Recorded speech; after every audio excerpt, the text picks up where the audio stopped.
What can a motorcycle teach us about being a child of God? Hey friends, it's Pastor Mike from Fellowship Church. Always love connecting with you. Hope you know that we love you and are praying for you. That question for you again, what can a motorcycle teach us about being a child of God?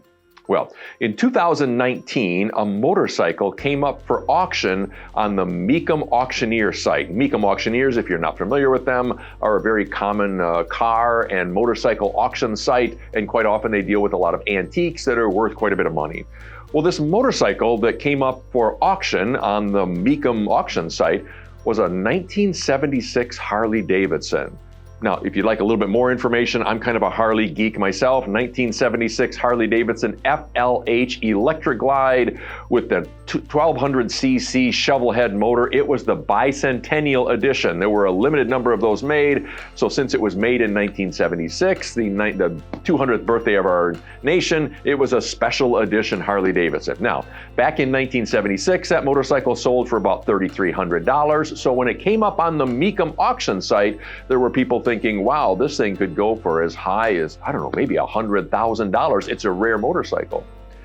But when the word got out about a few additional details about that motorcycle, the bidding took off like a rocket headed into space, and that motorcycle eventually sold for $800,000. That's right, a motorcycle that originally cost $3,300 sold for $800,000. Now, you might be thinking, well, gee, Mike, are you kidding me? A 1200cc Harley Davidson motorcycle? Granted, it only had about 1,200 miles on it. It certainly was worth a high price, but $800,000? Well, what made that motorcycle worth so much was not the motorcycle itself, but who it belonged to.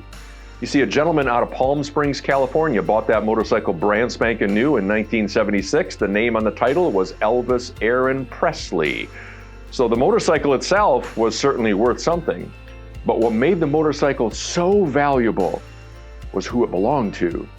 That motorcycle was purchased by none other than Elvis Presley about a year before he died. He died in August 1977. I still remember that myself. What made that motorcycle so valuable was the fact that Elvis Presley bought that motorcycle. So the people who bought it weren't planning on riding it. They put it on display to say, this was Elvis Presley's motorcycle. Friends, there's a lesson there for people like us.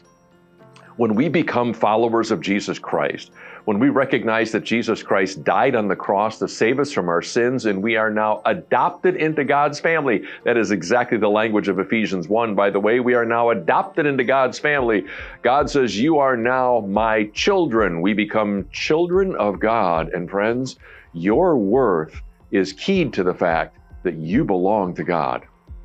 We like to believe that we're worth something really significant, and of course we are, but friends, we're not worth so much. We are not so priceless simply because of who we are or the things that we do on this earth or the things that we contribute. Friends, you are a priceless person because God has adopted you into his family. You belong to God. And because you belong to God, who you belong to makes all the difference in the world.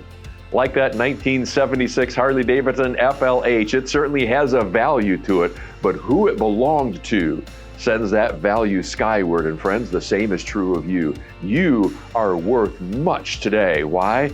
Because of who you belong to. You're worth a lot just because of the things that you do, the relationships you hold. Yes, I get that. But friends, you are priceless because you are a child of God. And you're a child of God not because you desired to have that role, but because God adopted you into his family.